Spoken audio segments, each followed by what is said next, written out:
بھاگ کر اسے قابو کر لیا اور اس کے ہاتھ جکڑ لیے۔ اس نوجوان نے کہا، جناب خدا را مجھے دعا اور توسل کی اجازت دے دو، میری بات سن لو، میں کوئی بھکاری نہیں ہوں، نہ چور ہوں۔ پھر وہ جوان چیخنے لگا۔ میں نے اسے غور سے دیکھا تو ایسے لگا جیسے میں اسے جانتا ہوں۔ میں بتاتا ہوں کہ میں نے اسے کیسے پہچانا۔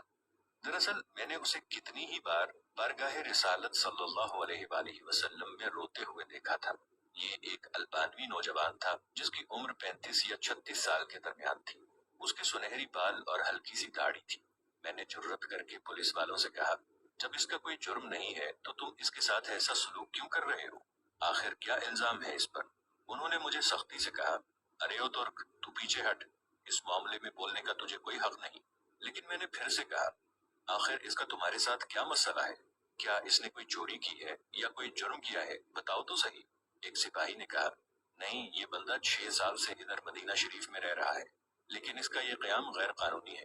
ہم اسے پکڑ کر واپس اس کے ملک بھیجنا چاہتے ہیں، لیکن یہ ہر دفعہ ہمیں چکمہ دے کر بھاگ جاتا ہے اور جا کر روضہ رسول میں پناہ لے لیتا ہے، اور ہم اسے حد ادب کے باعث اندر جا کر گرفتار نہیں کرنا چاہتے تھے۔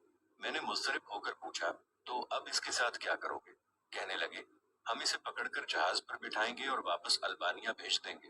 وہ نوجوان تھا کہ مسلسل روئے جا رہا تھا اور کہہ رہا تھا کہ کیا ہو جائے گا اگر تم مجھے چھوڑ دو گے تو؟ دیکھو میں کوئی چور نہیں ہوں، میں تو کسی سے بھیک نہیں مانگتا، میں تو ادھر بس محبت رسول میں رہ رہا ہوں۔ پولیس والوں نے کہا، نہیں، ایسا جائز نہیں، تمہارا قیام غیر قانونی ہے۔ نوجوان نے کہا کہ اچھا، مجھے ذرا آرام سے رسول اللہ صلی اللہ علیہ وآلہ وسلم سے ایک عرض کر لینے دو۔ پھر نوجوان نے اپنا منہ گنبد خضرا کی جانب کر لیا۔ پولیس والوں نے کہا کہ چل، کہہ جو کہنا ہے۔ نوجوان نے محبت بھری نظروں سے گنبد خضرا کی طرف دیکھا اور جو کچھ عربی میں کہا وہ نوجوان کہہ رہا تھا، یا رسول اللہ، کیا ہمارے درمیان اتفاق نہیں ہوا تھا؟ کیا میں نے اپنے ماں باپ کو نہیں چھوڑا؟ کیا اپنی دکان بند کر کے یہاں نہیں آ گیا؟ اور میں یہ عہد کر کے یہاں نہیں آیا تھا کہ آپ کے جبار رحمت میں رہا کروں گا؟ حضور، اب آپ دیکھ لیجئے، یہ مجھے یہاں رہنے نہیں دے رہے۔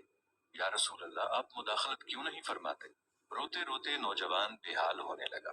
اس کی ہچکی بند گئی، پورا چہرہ آنسوؤں میں ڈوب ڈوب گیا۔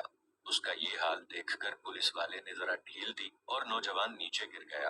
اسی اثنا میں ایک پولیس والے نے اسے ٹھٹا مارتے ہوئے کہا، وہ تم کے پاس، اٹھ، ہم تمہیں ابھی ڈیپورٹ کریں گے۔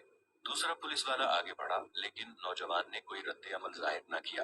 میں نے پولیس والوں سے کہا، لگتا ہے یہ بے ہوش ہو گیا ہے، یہ نہیں بھاگے گا، تم پانی لاؤ اور اس کے چہرے پر ڈالو۔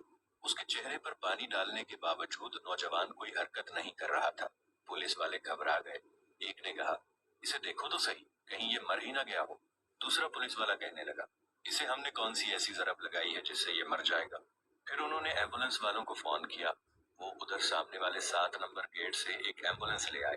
رضاکاروں نے نوجوان کی شہرک پر ہاتھ رکھ کر حرکت نوٹ کی اور نبض چیک کی تو کہنے لگے، اسے تو مرے ہوئے کم از کم 15 منٹ گزر چکے ہیں۔ اب پولیس والوں کی یہ حالت تھی کہ وہ جیسے مجرم ہوں، نیچے بیٹھ گئے اور رونے لگے۔ وہ منظر بھی دیکھنے والا تھا۔ ان میں سے ایک تو اپنے دونوں زانوؤں پر ہاتھ مارتے ہوئے کہتا تھا، ہائے ہمارے ہاتھ کیوں نہ ٹوٹ گئے، کاش ہمیں معلوم ہوتا کہ اسے رسول اللہ صلی اللہ علیہ وآلہ وسلم سے اتنی شدید محبت ہے، ہائے ہمارے ہاتھ ٹوٹ کیوں نہ گئے۔